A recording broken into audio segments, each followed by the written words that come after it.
Have you ever been in a situation where you want progress in your situationship with a fearful avoidant, but find that the needle just doesn't really move, or find that it's hard to really gain traction or even have like positive outcomes when you want to discuss the next steps about relationships and some kind of greater commitment?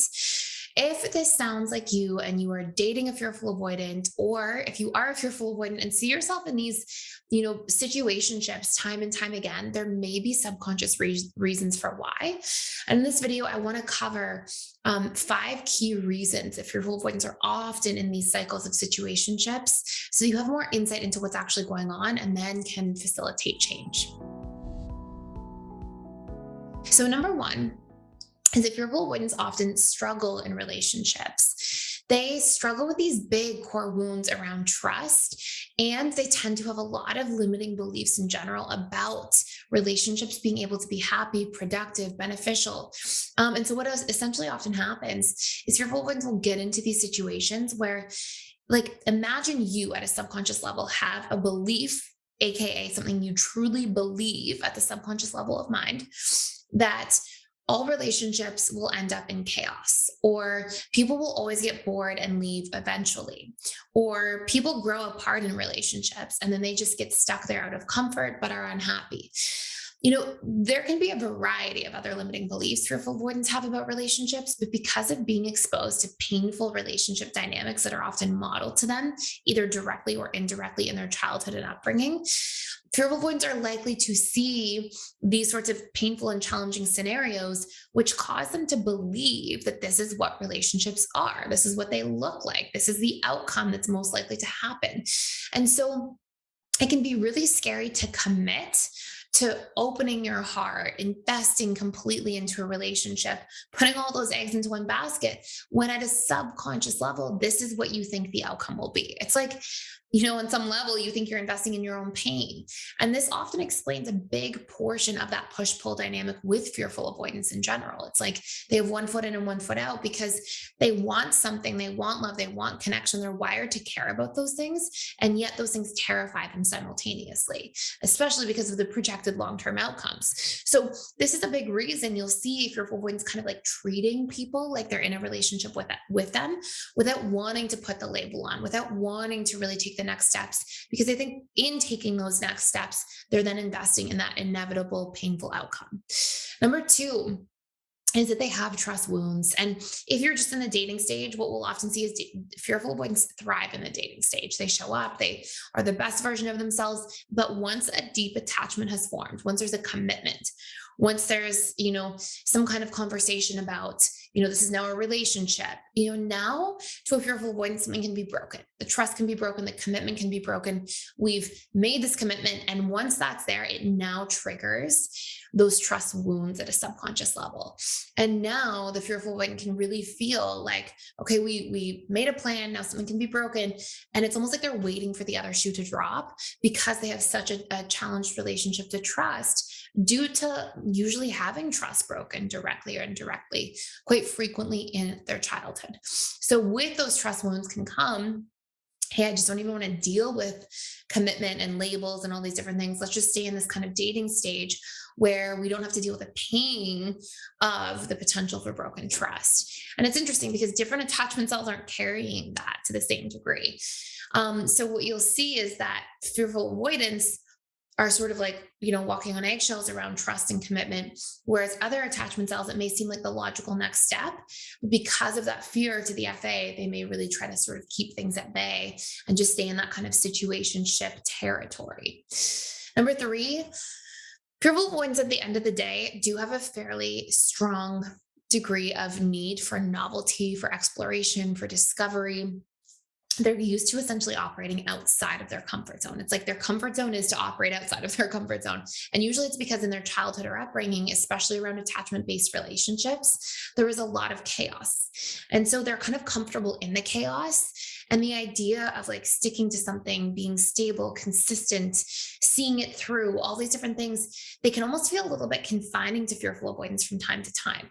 Of course, until a fearful avoidant does the work to reprogram those fears and also does the work to regulate their nervous system function so they can be more in rest and digest mode, parasympathetic nervous system mode, rather than this fight or flight mode that they're sort of operating from a lot of the time.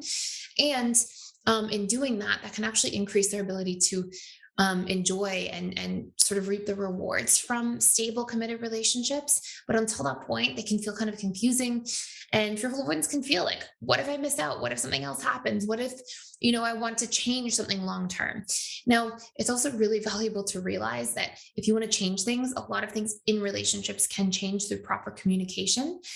And to realize that sometimes if fearful avoidants are afraid of missing out on other connections, other potential romantic relationships, that sometimes that's also rooted in a little bit of limerence. I have other videos about limerence on this channel, but that deep attraction and infatuation that comes, that seems to be like a little bit destabilizing or distracting. Sometimes that's rooted in like our own repressed traits or unhealed wounds, and or somebody meeting needs that we're really struggling to meet in the relationship to ourselves or in other areas of our lives. And so we can meet somebody and be like, wow, this person, they make me feel so seen. But it can be because you're not making yourself feel seen. You're not looking out for your own needs, your own boundaries. You're not checked into your own emotions. And so when somebody gives that to you on the outside, it can make us feel like, whoa, like there's this huge attraction here. But what attraction is largely based off of, or at least one big portion of it, is people meeting our needs at a subconscious level. So if there's a lot of limerence in a fearful avoidant, if they're struggling with that, that can also make them feel afraid to commit because they know that they're going to have these sort of pulls in many different directions. So you'll find generally as somebody becomes more securely attached, they actually become less limerent. And I still have two other big things here to talk about, um, but I really want to say for just a moment, if you are hearing yourself in some of the limerence, there is a whole course we have inside the personal development school about limerence, how to recondition it, how to still enjoy that like attraction and infatuation in relationships and dynamics, but not for it to be like destabilizing, not for it to like pull you in a million different directions, not for it to be something that actually disempowers you in your life because you're so focused on relationships all the time that you don't know how to have your own domain and invest in the relationship to yourself and get ahead in your career and have boundaries around a budget and finances and really figure out who you are and what you want in the mental, emotional, spiritual areas of life and show up for your physical health and well-being. Like if you just keep going into attraction and crushes and infatuation and relationships, and that seems to be just this huge focus for you in your life, there's work to do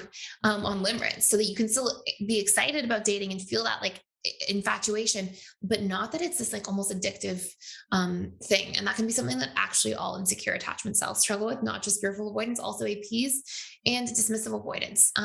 So you can check that out for 25% off for life. That course or our whole all access pass with all of our different courses, plus the 4 live weekly webinars I do with all of our students, where you can come in, ask me your questions, type them in the chat, come on camera, whatever's easier for you.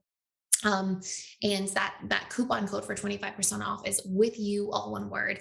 You can plug it in at checkout, and that as long as you're a member in there, that applies for life. So anyways, okay. Next thing, sometimes you'll see fearful avoidants feel afraid of losing the relationship to themselves. Because fearful avoidants tend to relate to people in a codependent or enmeshed way, they sort of are boundaryless. They often feel like once they're in a relationship, they have to kind of throw the relationship to themselves away. Like, oh, my needs don't matter. I can't have boundaries. So when I'm in a relationship, it's just me meeting all that person's needs, being who they need me to be, not having boundaries with them, doing whatever they want to do. And sometimes fearful avoidance will kind of go through this cycle of like operating that way until it becomes too frustrating and then getting angry and then finally setting boundaries from anger, but struggling to set boundaries in general first. And that puts you on a trajectory towards like you're on the roller coaster. If you only set boundaries when you're frustrated and you don't know your yeses and nos in real time and don't feel safe evaluating them and getting in touch with them and communicating them, then you're going to find yourself in a position where you're going to feel overwhelmed by relationships or burnt out, or like there's this feeling of being taken advantage of, or this injustice around it, feeling like it's always just about the other person. But you have a duty to actually show up for the relationship to yourself too. And sometimes when we struggle there, it can be because we're just wired and programmed with a lot of codependent or enmeshed patterns. I have a whole course about that inside PDS2, codependency and enmeshment. Anyways, number 5 is if you struggle to feel like you can express your needs. So if a fearful avoidant is afraid to actually share what they need, again, they'll try to avoid commitment and getting out of that situationship territory because they go, okay, like I have to get my own needs met on my own time.